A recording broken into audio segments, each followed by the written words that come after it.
nosotros empezamos una dinámica total y absolutamente adictiva a el servicio, a la iglesia. Después de casi 10 años de estar en la iglesia. Y contemplar que por la falla de mi esposo, eso ya no se iba a dar, era algo muy, muy, muy doloroso. Veía mis sueños frustrados, yo decía, Dios, todas las palabras proféticas. Y eso era deuda tras deuda para hacer negocios. Yo vivía y yo estaba convencida de que todo estaba perfecto, de que todo estaba divinamente. Hasta que llegó el momento en que ese negocio no prosperó.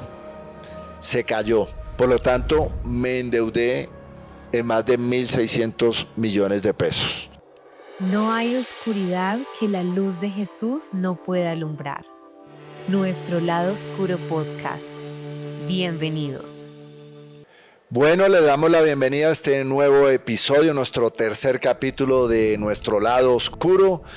Les compartíamos en el capítulo anterior acerca de nuestro matrimonio, cómo estuvimos a punto de separarnos, pero cómo en un momento dado Dios entró en nuestras vidas y como que hubo esa luz de esperanza en ese momento de nuestras vidas. Y recuerdo muy bien que fue en el 2008 y bueno, que después de entrar en esa atmósfera diferente, como lo mencionábamos en el capítulo anterior, un ambiente diferente, relaciones diferentes, vínculos diferentes, personas que estaban caminando también de una manera diferente a nuestras vidas y que nos compartían de sus testimonios, de cómo han llegado a Jesús, cómo han llegado al cristianismo.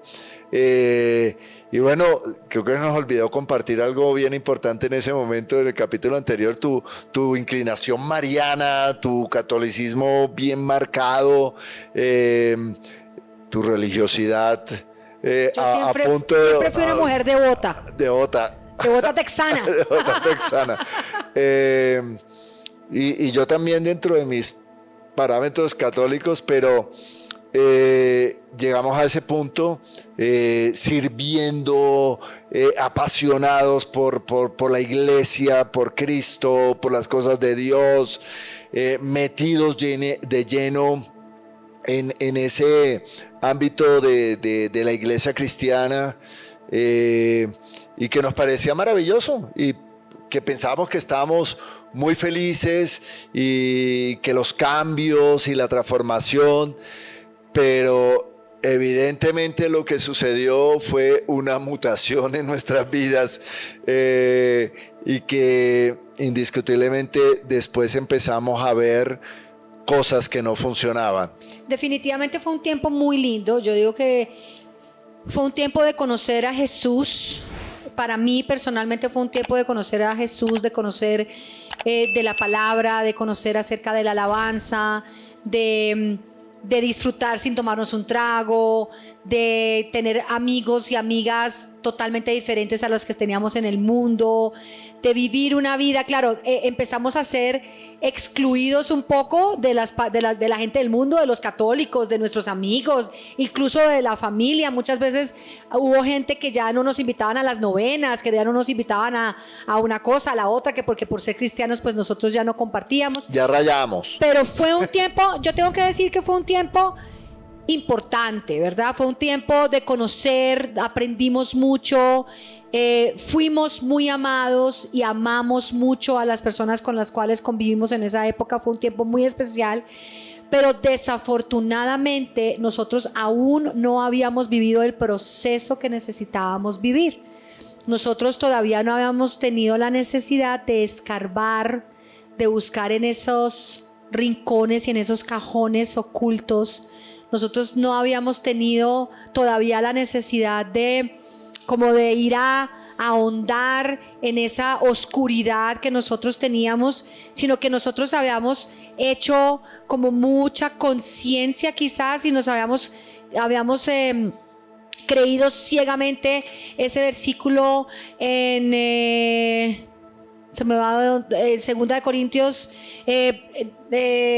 nueva criatura es. No, segunda de Corintios 5:7. 5:7, aquí todas las cosas son hechas nuevas. Entonces, claro, nosotros pensamos que de verdad todo había sido hecho nuevo, pero había cosas que nosotros no habíamos traído a la luz, y lo que no ha sido traído a la luz, Dios no lo puede transformar. Si nosotros no lo traemos a la luz, si nosotros lo tenemos en tinieblas, si lo tenemos escondido, si lo tenemos oculto, pues claramente son cosas en las cuales pues Dios es un gentleman, Dios es un caballero, y Él no se mete en esas áreas en donde nosotros no le damos acceso. Claro, Dios ya había hecho algo milagroso en mi vida, que fue desarraigar el alcohol. Que mi esposa me decía, Moni me decía, tú eres un alcohólico. Sí. Yo decía, no, yo no soy ningún alcohólico, yo soy un bebedor social, porque bebía viernes, sábado y a veces el domingo. Y si era festivo, peor aún. O sea, 3 días ahí de farra. Y yo decía, no, yo no soy alcohólico. Mis amigos que sí parrandean el martes, miércoles y jueves, y yo no podía. No, yo no lo dejaba. No me dejaba. Pero poder ver ese milagro de Dios en mi vida, que en 8 días yo dejé el alcohol, sí. Literalmente. Sí. O sea, Dios habló a mi corazón un lunes, fuimos el miércoles a un grupo de parejas, el viernes siguiente... Domingo. Sí, pero el viernes siguiente que me fui a jugar con mis amigos... Porque yo todos los viernes jugaba con mis amigos golf, y era beber desde las 8 de la mañana hasta las 10, 12 de la noche. Y mi esposa decía, pero ¿y tú por qué juegas hasta las 12 de la noche? Nos quedamos en otras actividades fuera de lo común, que implicaban mujeres, alcohol, en fin. El domingo siguiente fuimos por primera vez a una iglesia cristiana, y fue ese el comienzo de una temporada diferente, y pensábamos, y bueno, en mí se acabó el alcohol, se acabó el adulterio, porque desde el 2008 yo no adultero, pero quedaron lados oscuros que no identificaba, que yo no identificaba en mí, y que pensaba que era natural lo que estaba pasando en mi vida. Aún caminaba en tinieblas, pero no sabía que estaba en las tinieblas. Aún caminaba en la oscuridad, pero no sabía que estaba en la oscuridad. Estaba caminando en las mismas mentiras, el mismo engaño, la misma control, la misma manipulación que manejaban el mundo, pero en otro ámbito, en un ámbito totalmente diferente. Ya no le estaba haciendo daño a Mónica saliendo con otras mujeres. Ya no le estaba haciendo daño a Mónica emborrachándome o con el tema del alcohol y llegando tarde, y que poniendo como prioridad a mis amigos. Ya compartía con mis hijos más que antes, compartía con la familia más que antes, seguía teniendo los mismos conflictos con familia extensa, con tu mamá, con alguno de tus hermanos, aunque con tus hermanos casi nunca tuve batallas, más fue con tu mamá. Del lado de mi familia pues no habían problemas de conflictos de familia, pero parte de las cosas que yo fui haciendo fue causando mella en todas las relaciones, tanto familiares como dentro de la iglesia. Claro, nosotros empezamos una dinámica total y absolutamente adictiva a el servicio, a la iglesia. Isaac, tú dices que compartíamos más con los niños. Claro, cargábamos con ellos para arriba y para abajo para pero con la iglesia. Para la iglesia, pero también hubo muchas ausencias, miles de veces en las cuales los dejamos solos con la empleada, con vecinos, bueno, por lo general siempre con gente de confianza, pero finalmente no con nosotros, no estaban con nosotros, y nosotros estábamos involucrados al 100% en todo lo que tenía que ver con la iglesia. Entonces ya Isaac no la pasaba hasta las 8 o 9 de la noche en el consultorio, en el trabajo, sino ni jugando con mis amigos, ni jugando golf exacto, con sus amigos, sino que ya se la pasaba era a la pata del pastor, en la iglesia todo el tiempo, los domingos desde las 6 de la mañana, los domingos desde las 6 de la mañana, tanto tú en la iglesia para apoyar al pastor como yo en la alabanza, y nosotros nos sumergimos de una manera muy, muy importante, muy enfermiza, muy tóxica también, pero para nosotros eso era la gloria. Para nosotros eso era, ya no estábamos en el mundo, ya no estábamos tomando, ya no estábamos en otras actividades, sino que estábamos en cosas de la iglesia, y eso para nosotros representaba definitivamente haber alcanzado la gloria, era lo máximo.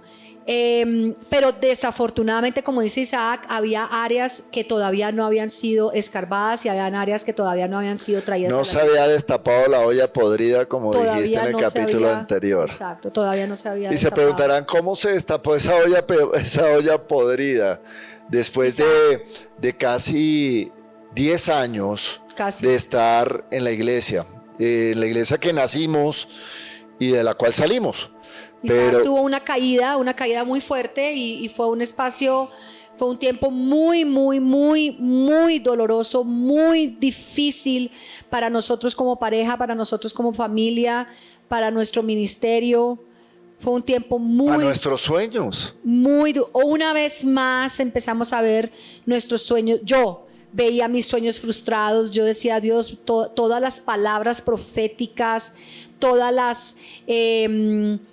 las visiones, todos los sueños, todos los anhelos, todas esas expectativas que teníamos nosotros de ministerio, de que nuestros hijos sirvieran, de que nosotros pudiéramos ayudar a otras personas. O sea, todo, absolutamente todo, se fue para el piso, y empezamos nuevamente a vivir un tiempo de frustración, de mucho dolor, de mucho rechazo, de mucha angustia, de mucha agonía, de mucho cuestionarnos si realmente todas esas palabras habían sido dadas por Dios. En el caso mío particularmente, a nuestras vidas y a nuestros hijos. A nuestra familia, porque a nosotros nos habían dado palabras, a Isaac y a mí, como pareja, como ministerio, a nuestros hijos, y contemplar que por la falla de mi esposo, eso ya no se iba a dar, era algo muy, muy, muy doloroso, muy fuerte para vivirlo. Y empezamos a vivir nuestro proceso de una manera muy, muy, muy, muy, muy impactante para nuestra familia. Y en el caso mío, en lo personal, ¿cómo inició todo esto? Yo pienso que no fue ese momento, sino de mucho tiempo atrás, que después eso Dios fue nos... Ese fue el tsunami que Eso fue explotó, la bomba, la granada que cayó. Exacto. Y detonó todo. Porque yo venía con patrones diferentes, comportamientos muy parecidos, pero en una misma tónica, y todo referente al tema de las finanzas. Odontólogo exitoso, porque me iba muy bien en la odontología, pero en cada negocio que me planteaban yo me metía. Y esos negocios me llevaban a que, como necesitaba mucha cantidad de dinero, siempre terminaba invirtiendo parte de mi trabajo o lo que yo producía en mi trabajo, y pidiendo prestado a personas o a bancos. Y eso era deuda tras deuda para hacer negocios. Y recuerdo... ¿Te acuerdas del negocio de la construcción? Porque yo salía, que dije, me metí en un negocio de la construcción, y yo salía en uniforme de odontólogo, iba a revisar obras, a acompañar al que me había metido en el negocio, o que íbamos a hacer el negocio junto, y me ponía hasta el casco de constructor. Era vestido de odontólogo con casco de Bob el constructor. Y yo decía y yo después decía y analizaba todo eso, qué locura tan grande. Y me metía en todo eso. Y él invierte dinero. Después nos metimos en otros negocios, y todos caían como naipes. Y terminé enfrascado en un caos, en una bola de nieve, como llaman ahí, dándole vuelta al asunto, mintiendo, controlando, manipulando la situación, escondiéndole a mi esposa todo lo que estaba sucediendo. O sea, estaba en los verdaderos secretos con guardados, no traía las cosas a la luz. Mi esposa me hablaba y yo le volteaba la arepa, como dicen por ahí, y recuerdo que todo se manejaba de esa manera. Era una persona total, yo no sabía, yo no tenía ni idea de lo manipulador, de lo mentiroso, de las cosas ocultas que tenía. Yo vivía nuevamente había construido un castillo de naipes y de repente en ese castillo yo vivía y yo estaba convencida de que todo estaba perfecto, de que todo estaba divinamente. Yo nunca indagaba, yo nunca preguntaba. Yo veía que había negocios por un lado, por el otro. Yo confiaba ciegamente en él. Yo decía, él es un hombre maduro, él es un hombre intachable. De Dios. Y yo decía, nombre de Dios. Él es un hombre de Dios. Yo estaba convencida de que como él era pastor, entonces, ¿cómo iba a ser capaz de nada que no fuera íntegro? O sea, a mí no me cabía en la cabeza que hubiera nada en contra de él y de su proceder a nivel financiero. Yo recuerdo que nosotros éramos una de las redes, si no la red más productiva de la iglesia donde nosotros nos congregábamos. Teníamos un montón de discípulos y éramos a los que mostraban, éramos parte del equipo pastoral y el pastor muchas veces nos mostraba a nosotros, hablaba acerca de nosotros, de nuestros números, hablaba acerca de nuestros grupos, hablaba acerca de nuestros encuentros, nos ponía como ejemplo. Isaac era el asistente del pastor en esa época, entonces nosotros teníamos un lugar de privilegio increíble y yo me sentía en una nube por completo. Nos sentíamos. Pero yo personalmente, yo era la imagen de la iglesia, los comerciales y todo lo que se hacía para los anuncios de la iglesia y todo, yo era la que los hacía, yo era nosotros éramos coordinadores de la alabanza, yo estaba en la alabanza, yo hacía los videos de la iglesia, yo era la figura, mejor dicho, yo había alcanzado cosas y lugares que yo toda la vida había soñado, con luces, cámara, acción, protagonismo, ser aprobada, ser aceptada, ser amada, ser vista como un punto de referencia. Era algo, o sea, yo estaba en el boom de mi dopamina. Era una dopamina que me daba vida y me daba la razón para vivir todos los santos días.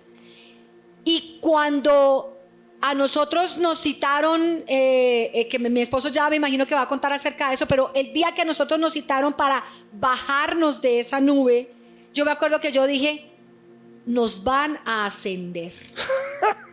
Yo estaba convencida de que nos iban a ascender y como testigos pusieron a una pareja de pastores que eran muy amigos de nosotros y ellos eran líderes de otra de las redes de la iglesia, pero no tan próspera como la de nosotros. Entonces yo estaba convencida que a ellos les iban a quitar su red y nos la iban a entregar a nosotros porque nosotros éramos los más. Pero no fue así. Otro fue el cantar. Exactamente, yo venía con un tema de un último negocio en el que habíamos invertido un montón de plata, habíamos involucrado a nuestras familias, hermanos, mamá, papá, suegro. Negocio que yo no conocía. O sea, yo sabía acerca del negocio, yo sabía que se estaba pero no la haciendo el profundidad del negocio. Pero yo no tenía ni idea ni de la profundidad, ni de los riesgos, nada. Yo juraba que eso era una mina de oro que teníamos ahí. Exactamente, y ahí nos involucramos me involucré y yo dije, entre comillas, que fue una de las justificaciones o excusas carnales que yo me hice, con esto voy a poder servir tiempo completo a Dios. Eso fue y yo te lo decía, con esto voy a servir a Dios por tiempo completo. Yo recuerdo que una persona me dijo en aquella época, ¿tú estás seguro de lo que estás haciendo? Dejar tu odontología para irte a servir tiempo completo? Y dije, sí, porque hay algo que me está respaldando. Entonces mi respaldo no era Dios, sino el negocio. Era el negocio. Yo dije, Dios santo, pues aquí voy de frente. Yo quiero servir. Y yo recuerdo que le decía al pastor, yo quiero servir 100%. Y él me decía, pero yo no te puedo pagar todo lo que tú ganas. Y yo decía, yo ya tengo respaldo. Yo ya puedo servir 100%, y servía 50% de mi tiempo, voluntariamente, sin ninguna remuneración.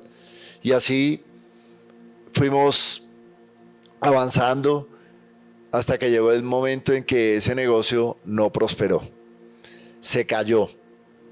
Y yo, por evitarme problemas con mi familia, con la familia de mi esposa, con algunos amigos, con el pastor, con mi posición en la iglesia, porque ya era pastor, nos habían ordenado en el 2012 y esto pasó en el a final del 2015, inicios del 2016, cuando yo lo llamo, se vino el tsunami a mi vida. Y fue cuando se destapó esa olla podrida, porque durante casi un año yo mantuve oculto que ese negocio había fracasado. Entonces yo lo que hacía era, con mi dinero, con lo que yo ganaba en la odontología, más créditos personales y bancarios, poder sostener las utilidades o los beneficios de aquellos que habían invertido. Por lo tanto, me endeudé en más de 1.600 millones de pesos. Y eso algún día o en algún momento tendría que estallar. Y recuerdo que me fui a un reto extremo de carácter a Guatemala, y ahí Dios me habló. En una carpa, lloviendo, mojado, empapado, con hipotermia, frío, congelado. Dios me dijo, te voy a sacar de la comodidad. Y yo le dije, ¿qué comodidad si aquí estoy? Mira cómo estoy de incómodo ya. Mojado, helado, congelado. Después me llevó en ese mismo campamento a una cueva oscura que nos hicieron bajar. Y me dice, Dios, y creo que esas fueron de las pocas veces que yo escuché la voz clara de Dios en mi corazón. De esta oscuridad tienes que salir. Y yo, ¿cuál oscuridad? Yo no entendía en qué oscuridad estaba. Yo no entendía en qué tinieblas estaba. Y todo lo que yo estaba ocultando. Claro, cuando yo llego de Guatemala, se destapa la olla podrida y viene ese tsunami. O sea, ya venía el tsunami, solo que no había llegado a la costa. Y llegó en esa temporada, en febrero, marzo del 2016, a nuestras vidas, con lo cual arrastré a mi esposa, arrastré con mis hijos, arrastré con tu familia, con mi familia, con amigos, con la confianza que me había otorgado el mismo pastor en mi vida, la gente que nos rodeaba, y que definitivamente fue uno de los golpes más duros que yo pude tener en mi vida, y que volteaba a mirar atrás y solo veía ruinas. El golpe más duro. Yo creería que fue el golpe más duro, y yo creo, y por eso yo dije en episodios anteriores que gloria a Dios por esa caída tuya, porque esa caída tuya fue la que permitió que nosotros pudiéramos salir de esa oscuridad en la que estábamos, porque tú estabas en esa oscuridad, en esa cueva, y nosotros junto contigo, porque a pesar de que nosotros no teníamos ni idea de lo que estaba pasando, nosotros como pareja, yo estaba contigo ahí, y nosotros todos, mis hijos y yo, como tu familia, pues estábamos también ahí metidos, sin saberlo, sin tener ni idea. Claro, cuando nos botan esa bomba el pastor y le pregunta a Isaac en esa reunión donde estaban estos otros dos pastores amigos, esta pareja de pastores amigos, y estaban el pastor y la pastora y nosotros dos con Isaac, y él empieza a preguntarle a Isaac acerca de los negocios, y Isaac se queda lelo,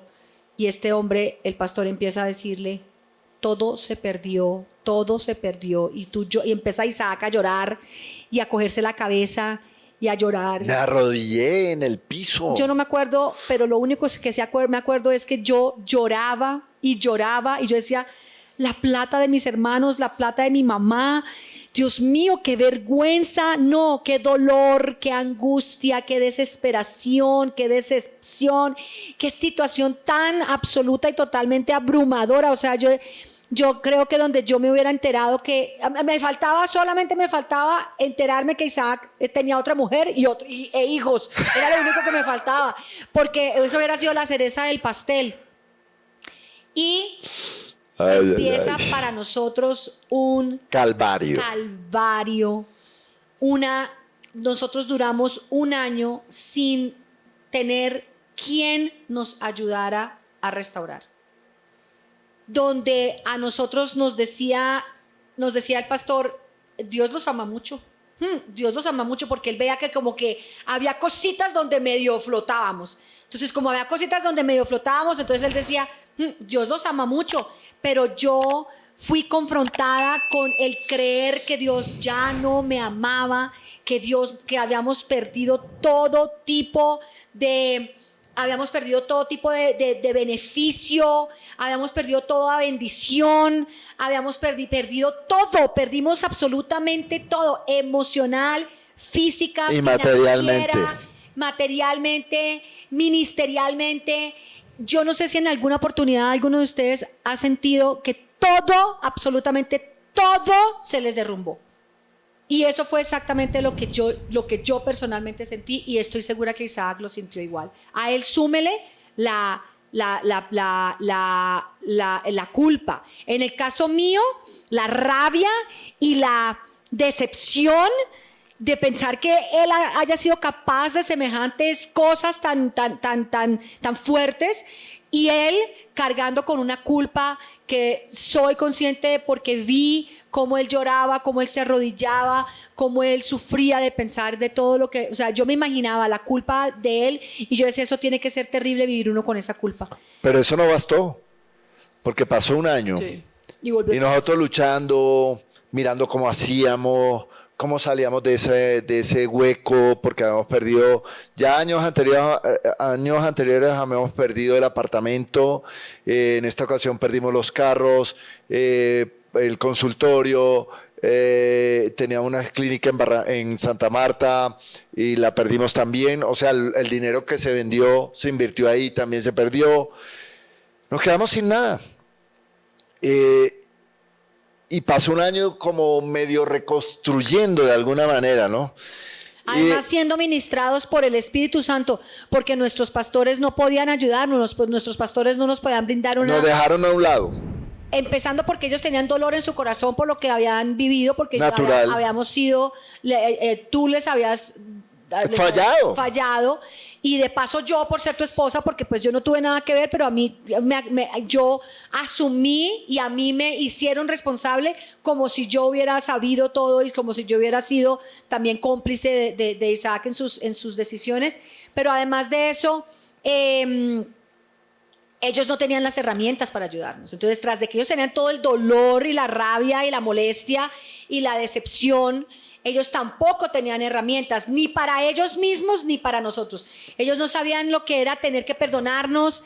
Yo me imagino que nos perdonaron a la topa tolondra, como uno por lo general perdona. Mantener la relación, mantener el vínculo. De hecho, no nos echaron de la iglesia. Pero a eso voy, porque pasó un año y volví a caer en lo mismo. En un negocio más, otro préstamo, otro negocio, y ahí fue cuando vino la citación a ti, que te citaron.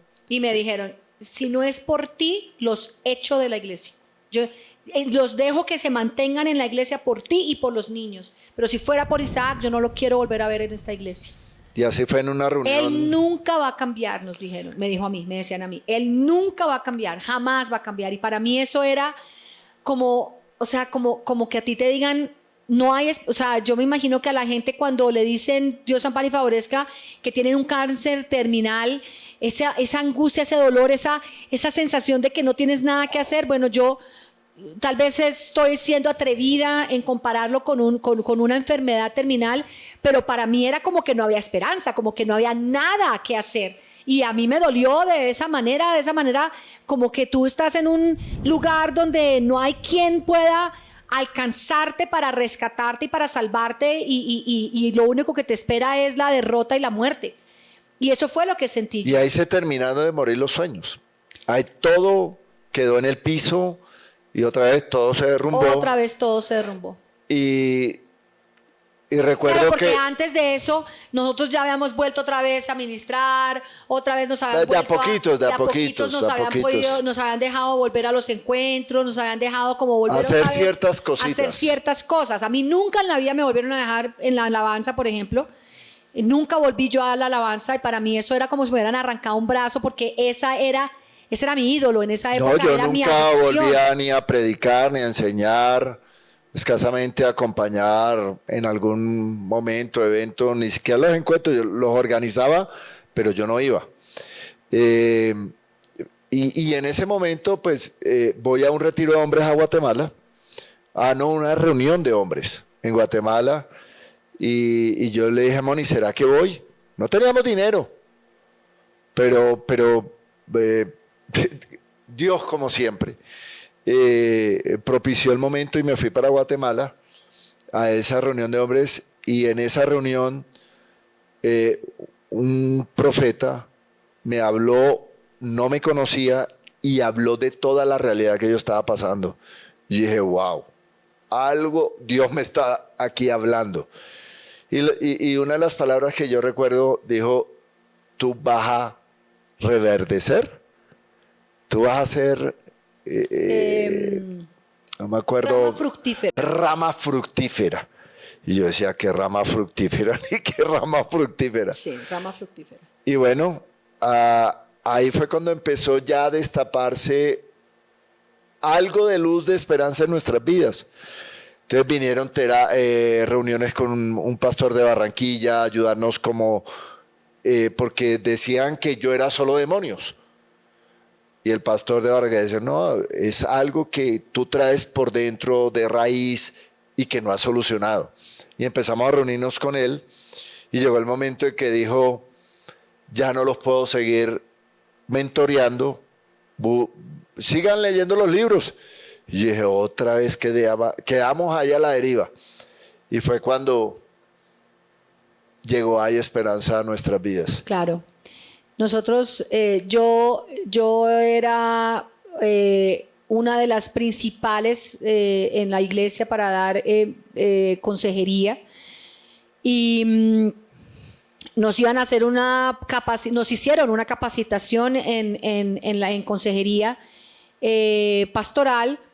Y me recuerdo tantísimo que la persona que nos estaba haciendo la capacitación hablaba y hablaba, y yo le decía, mira, las personas, cuando uno les da consejería, uno necesita tener herramientas. Yo quiero tener herramientas para ayudarles a restaurar, para ayudarles a sanar, para hacerles un seguimiento. Yo como psicóloga lo veía como que había que hacer algo así para ellos, un proceso que fuera de restauración, algo diferente. Y él me dijo, eso se llama, bueno, yo no le había mencionado la palabra restauración, él fue el que me mencionó a mí, eso es un proceso de restauración. Y yo tengo un proceso de restauración, pero para que tú puedas ayudar a las personas a restaurar, tú necesitas restaurarte. Y me ataco yo a llorar en ese momento, en plena reunión, éramos como 6 personas allí, todos siendo capacitados para la consejería. Y me ataqué yo a llorar, y yo le decía, yo necesito ser restaurada, yo necesito que alguien me ayude a restaurar, porque yo me sentía que todo se me había acabado y que yo necesitaba volver a creer, volver a confiar en que Dios podía hacerlo. Y ahí fue cuando él me dijo, te tengo un programa de un pastor de Miami, se llama Jaime García.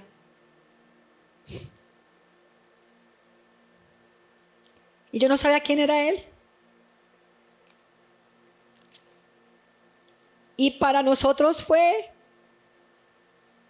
yo me cogí de ese flotador, fue como un flotador en la mitad del océano, turbulento, y yo me cogí de ese flotador y yo dije, Señor, yo quiero ser sanada, yo quiero ser restaurada, yo quiero ver tus promesas cumplidas.